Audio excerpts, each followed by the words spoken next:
FightHype.com here. We were able to quickly catch up with my man. You might not recognize him because he's got the cowboy hat on right now. He looks a little dressed down. You know, he's not in security mode right now. But I'm here with my man Greg Larosa. Greg, what's going on, man? What's up, Ben? How you doing, bro? Good to see you, man. I was just finished riding right now. Yeah? Well, where are you at? Where are you at right now? Let the people know where you're at. It's called Larosa Ranch. It's my house. Nice. So I'm out here.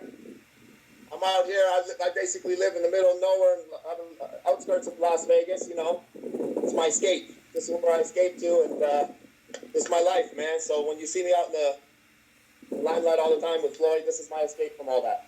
Wow, that's crazy. I don't think most people probably wouldn't have guessed that. You know, you're into horses and stuff. That's crazy. But yeah, and then I got a farm and all that shit. Yeah.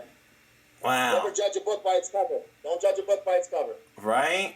Right. How many horses you got, man? I think that's like the second one I've seen already.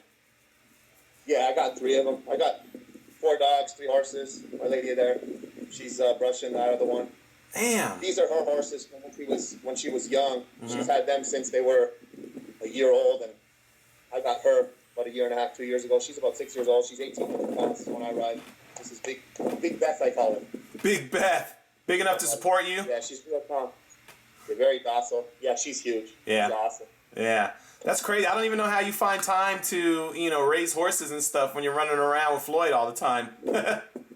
I know, bro. You know, it's tough, but I make time between that and finally hitting the gym and training and whatever I need to do for my personal time. It's tough, but I've learned to balance it. I've been here almost 4 years now, so I've learned to balance it, and it's been it's been a fun ride, and I'm learning every day how to balance it even more. So yeah, this is my escape, and what I love coming home to. Wow, that's awesome, dude. That's awesome. Yeah. So I gotta ask, bro. Obviously, I was hanging out with you guys all throughout the tour and everything, which was pretty hectic. That was pretty hectic. I'm sure you're probably glad to be back stateside now after running all over the world. Yeah, it was a hectic tour, man, but a lot of fun, man. I'm super blessed. Super happy about it. Went awesome. A couple run-ins there. We had a lot of fun. I'm sure you're gonna ask a few questions about that. But you already know. You already know. I already know, man. It's a lot of fun, man. How many people you know that actually get to experience something like this? This is a once in a lifetime thing. Mm-hmm. Even this fight alone is a once in a lifetime thing. It's like there'll never be a fight this big again. Right. Yo, tell me, just from your perspective, what do you think was the most entertaining stop of the tour? Obviously, I know this might be a biased question because I know you're from Canada, but yeah. So I want to be biased to say Toronto. I would say Toronto is probably the loudest crowd. It was outdoors. It was fun because I got to see my family too. But I think in terms of the show itself, you can't really top the New York show. Yeah. That was insane. That was insane. Yeah. What was there any stop that you had? I don't want to say more trouble, but just more, like, oh shit, this is gonna be a rowdy one. Because I know you guys went to London. Obviously, there's a lot of Irish out there too. Yeah, there was Irish everywhere we went. They back them. They're great fans. They back Conor heavily. Honestly, bro, I think the States might be the only place that the fans don't really back their people as much. Every other place, like you got Pacquiao fans that are from Philippines, they back their guys huge, and now you got an Irish guy, they back their fans. They back their fighters huge. Mm-hmm. America's the only place that I think people want to see people fall here. It's weird, man. I'm not used to that. Right. That's crazy. It's crazy. Yeah. I guess it's sad to see, man. America, we gotta, man. I'm from Canada, and I want America to stand up for their fighters and cheer for their fighters and stand behind them, man. It'd be a lot better. Like if Floyd was Canadian, all of Canada would be standing up for him. Wow. So yeah. Well, good news is that he's used to it. So. Yeah. Right. Yo. So yeah. No, I gotta ask. So obviously, form Voltron. You guys are in New York. And Champ gave the command to form Voltron. Did you guys, obviously, I assume that's a command that you've heard before, so you guys are kind of used to that and knew what he meant when he said form Voltron, right? around with it before. It's just basically formed like, a line, and we just basically form a line, and we stand, shoulder to shoulder. Mm-hmm. I guess they might have took it the wrong way, maybe where we were going to go run up on them and like fight them or something. It wasn't about that. Like, at the end of the day, it's a show. We're all professionals. I mean, they're professionals up there, and we're working for a professional where we need to be respectful at the same time. Obviously, if anything happens, we're there for him. But at the end of the day, there's no bullshit going on up there and stuff like that. But well, you guys, I mean, it's not like you guys were, I mean, you were moving pretty slow, you know what I mean? Like, it's just, you guys were just kind of, you got together and you just kind of walked up towards him. Exactly, bro. I mean, did you start to think, because as soon as you guys walked over there, I mean, his side immediately jumped up. So when they jumped up, were you on guard immediately, or were you just kind of like, did you just think it was part of the show still? No, they have to. I expected it. That's what they got to do. They got to get up. We would have done the same thing. I'm not mad at it. I expect it. They're just doing their part. Mm-hmm. So they didn't do anything wrong in my eyes, and it's just part of what happened. We would have done the same thing if we were on their side. I would have stood up and stand in front of Floyd and said, "You can't get by us," basically, if you're trying to get to him. So yeah, they did the right thing. Yeah. Well, what was said? Like, did you guys exchange words? Like, when they stood up and you guys were there, I mean, did you kind of let them know, like, hey, look, this is just, we're just doing our thing, or? To be honest, not really much in the scrum. The scrum was kind of quick. It was just a bunch of just pushing back and forth, and they were just pushing us back, or just kind of making sure they didn't come on that side of us. It was just kind of pushing back and forth. There wasn't really much said. Maybe a few swear words and stuff like that, but it wasn't really much said. Did you know any of the guys that, because I don't remember seeing some of them at, like, in LA or I'm not even sure if they were in Toronto. Like, did you recognize some of the guys that were with them, or? No. And to be honest, I'm an MMA fan as well. Like, I love MMA. I think the UFC's awesome. I enjoy watching it. I watch a lot of the fights. I didn't know those guys. But I mean, not to discredit them or anything, but I definitely didn't recognize those specific guys. Yeah. I'm not sure which ones were in the UFC and which ones aren't. Maybe they're in other leagues or something like that.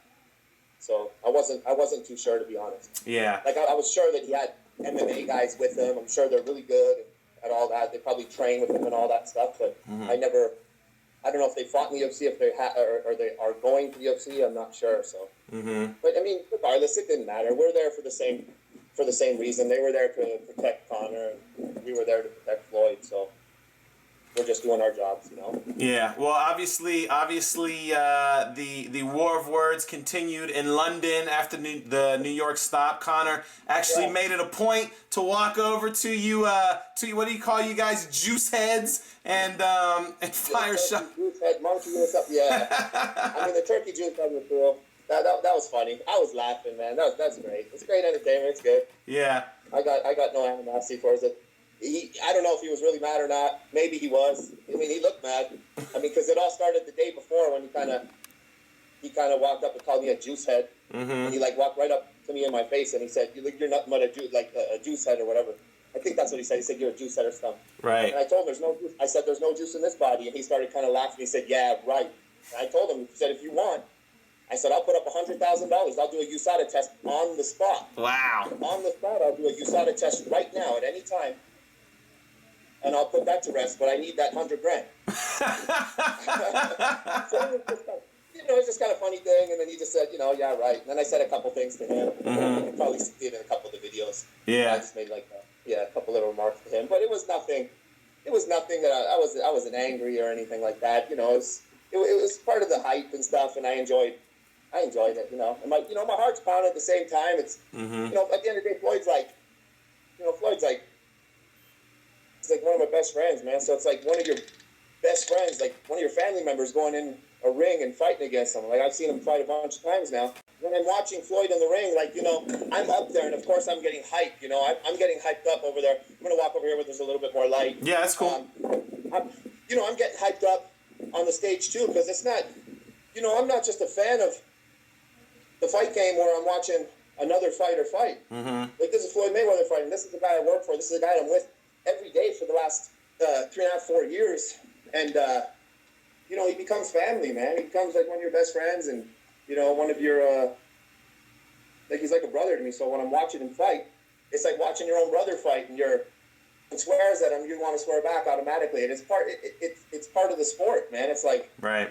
You know, you're watching a football game, and your buddy's a fan of I don't know, whatever team, and you're a fan of the opposite team that's playing them that day, and it's like they get a touchdown, he's going to say screw you, and I'm going to say no, fuck you, you know. Right. That's my they're way better than you. Screw you, sit down, bitch. Fuck, you know. So it's back and forth shit like that. It's not, you know, it's not like you just want to go out there and start beating someone's head in or something like what everyone, you know, misconceives it at, you know. So. Right.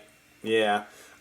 So were you surprised how he was still kind of going at you the second day in London? No, I knew he was coming at me. I was just waiting to see what he said, and it was just funny. Yeah. It was just funny. I kept on kind of razzing on him. He razzed on me, and he had the microphone, so, you know, I stood no chance. And it was funny. It was awesome, dude. I thought it was great. It's all in good fun. Yeah. It's still making me laugh now. You know, it's people razzing on me for it and stuff, but, you know, it's cool. I mean, he's just giving me publicity. Yeah. I don't know. Do you think that, you know, because it seemed kind of odd that, you know, he tried going at Floyd to begin with, but then, you know, he was on to Steven Espinoza, and then he was on to you guys. I mean, it's almost like because he couldn't get a reaction from Floyd, now he's trying to get a reaction from everybody else. Do you think that maybe the press tour, Floyd got into his head a little bit? Absolutely, because I think that Conor actually had some true like anger going on. See, where I made conclusions in my head is when he touched the top of Floyd's head. As soon as he did that, in my head I said, he knows he can't get in Floyd's head, so he's trying to raise a reaction out of him. So at that point, like it's like you're getting desperate at that point to create a reaction out of the other person. When Floyd's not paying attention, he's just on his phone, and then he's just laughing. He's like, man, I've been here for 21 years, heard all the same shit. Do your bit. You're done, I'll go.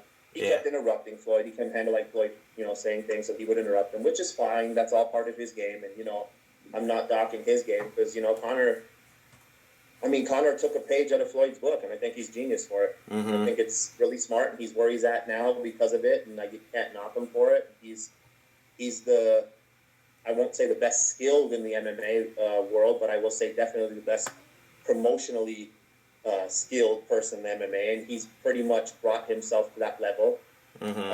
Aside from his, you know, he's obviously a good fighter. He fought against a whole bunch of people, kicked some ass, and then he fought that Aldo fight, and he beat him in 13 seconds. That just like threw him through the roof. So all the shit he won, I mean, he got it. He got both the belts, and you know, there's a lot of guys in the UFC that I think, you know, can kick some ass and give him a very good go, if not beat him, but they can't mess with his promotional skills. I think he's the best. He's the best at that at that side of that side. Yeah. Are you expecting? I mean, just based off of, you know, the press tour, you were able to get in 4 cities with them. You see, you know, I'm sure you've probably had some type of interaction with people on his team and everything. So, you know, come fight week, are you guys expecting things to get even more heated than they have been, or do you think everything is just going to kind of settle down now that the tour is over? I don't know. I'm not sure. I guess we'll go based on what they do. I never really saw them aside from the press conference. I didn't expect them. I mean, if they're all in the MMA world, I don't know if they're professionals yet or not, but I mean, I expect them to act like professionals. We'll do the same because we work for Floyd, and we have to represent Floyd how he wants us to represent him, which is as professionals. And you know, obviously, we're gonna keep it cool. But I mean, if someone just comes out, starts slugging people, of course, I mean, there's no question that we're gonna have to, you know, jump in and, you know, protect Floyd or whatever. Right. But I do not expect them at all to do that. They'll probably just wait to see what we do. They seemed pretty cool, to be honest. They seemed pretty calm and cool. And, I mean, I don't know what they said about us. I'm sure they talked some shit. Some people told me that they talked some shit. But, I mean, to me, it really doesn't matter. It doesn't faze me.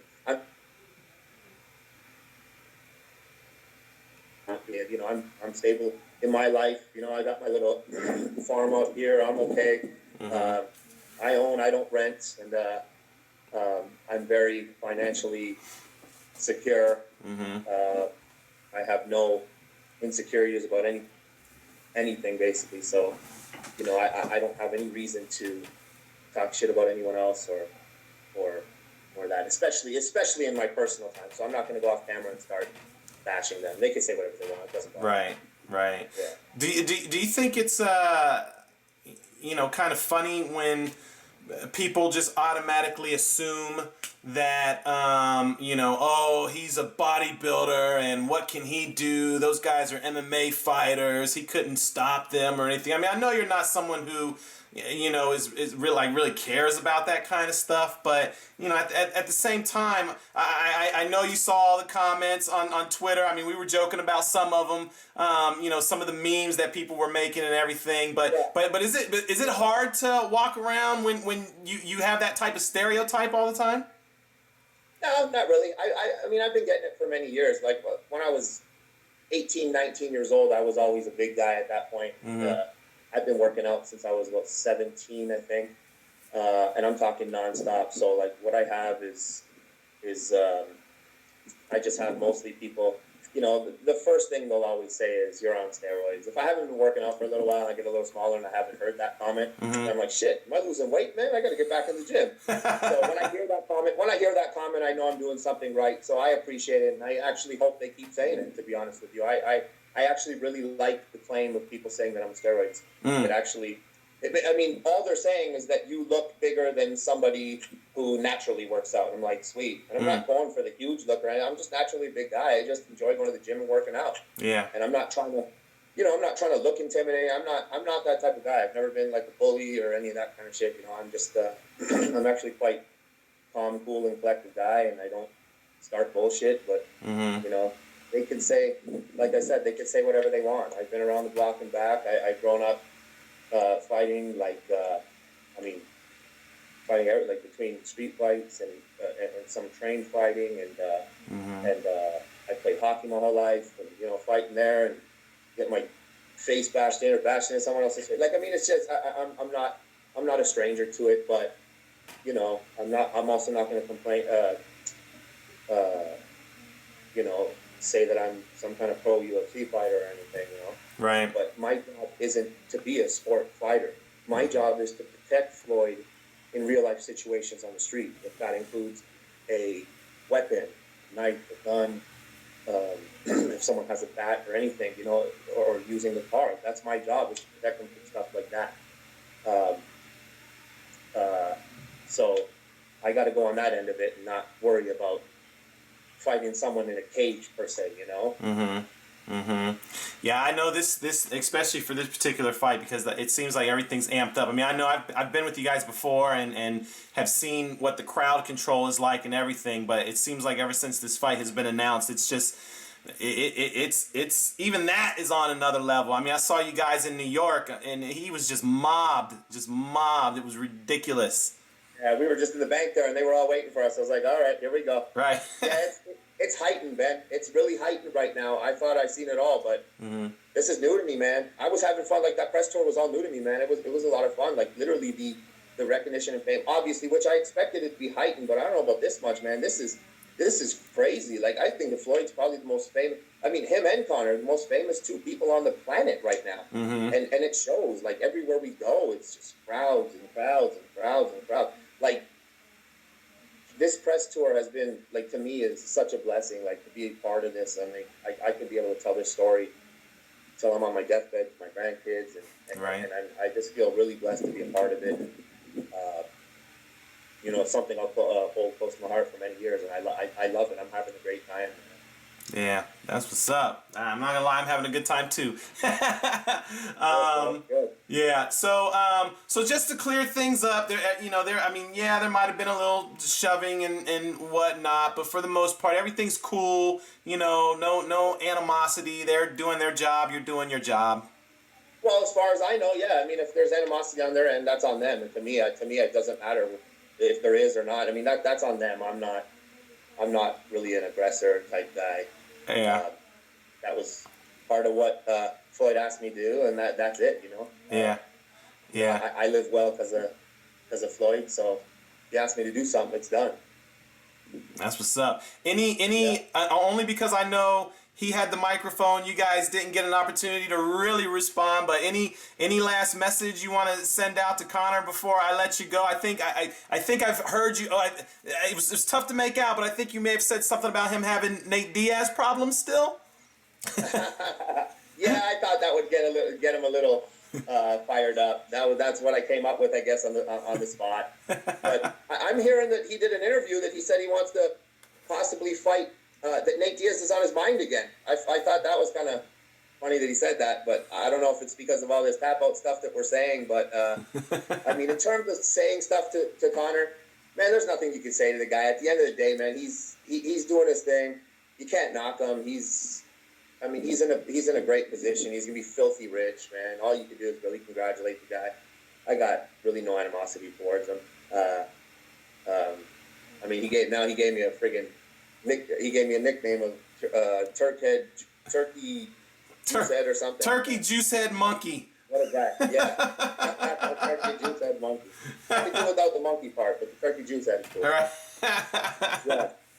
No kidding. But in terms of saying anything towards him, man, just do your thing. Obviously, congratulations with all your success. There's nothing really, I have really nothing negative to say in that direction. Yeah.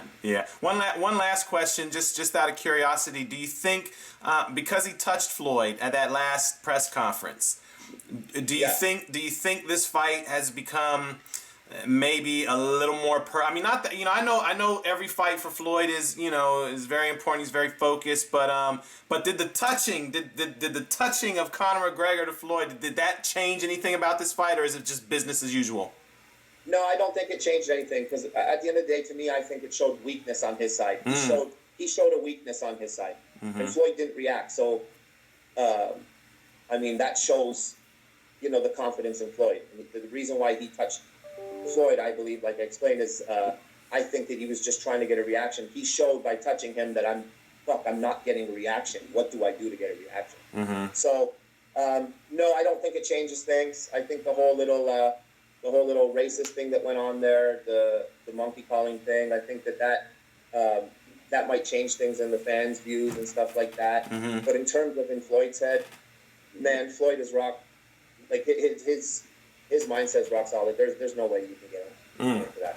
He's just, he's been doing it for 21 years. He's fought, how many champions has he fought, Ben? You probably know, 22, 24? Something like that, yeah. 22 or 24 world champions. He's been on this stage multiple times. Conor's came from rags to riches in 4 years, which is amazing. Yeah. But he doesn't have the same experience as Floyd, and his ability to rile himself up or be riled up shows that. And whether it's a good thing or not, I don't know. I mean, he's got tons of fans behind him, so he's doing something right. So right. So in terms of getting to Floyd, no. In terms of changing the fight, no. Yeah. Floyd's coming out. He's gonna be super composed.